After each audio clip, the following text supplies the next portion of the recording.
In our previous lesson, we have looked at the living cell, and we said that for the living cell, it is the smallest and the simplest basic unit of life.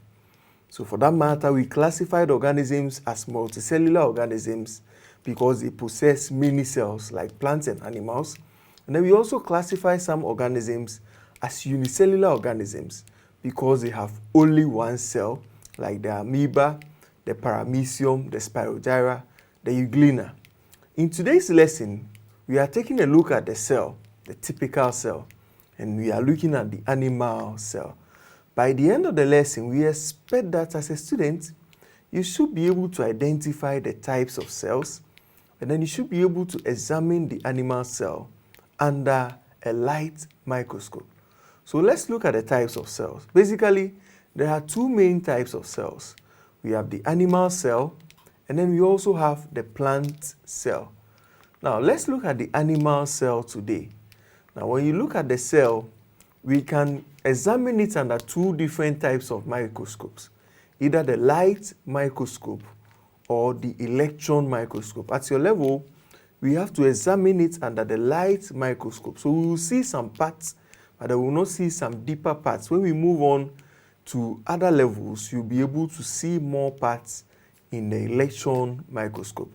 Now, the animal cell is a structure that is rounded. It is rounded and composed of the cell membrane. So it has the cell membrane, which bounds it. And then within it is the cytoplasm. So it has the cell membrane bounding the cell. And then within the cell is the cytoplasm. It's a liquid within the cell. Now, the other structures are called organelles. So if you hear something like organelle, then we are looking at the structures that are found within the cell. So organelles are structures. So they are structures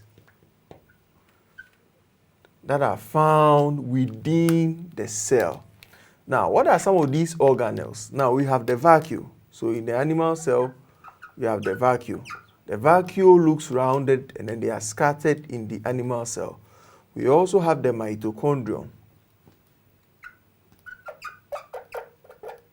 It looks pear-shaped. When you look at it, it looks like a pear, but then it is flat in nature. We also have the nucleus, which is a rounded structure found in the middle.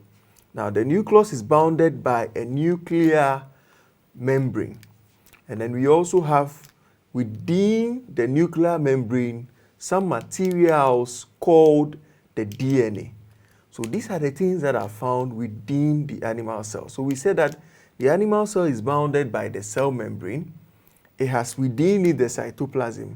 And then it has organelles, which are the structures found within the animal cell, which includes the vacuole, the nucleus, and the mitochondrion.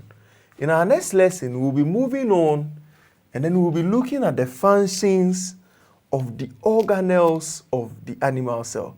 So what each of the parts do, what they perform. See you in the next lesson.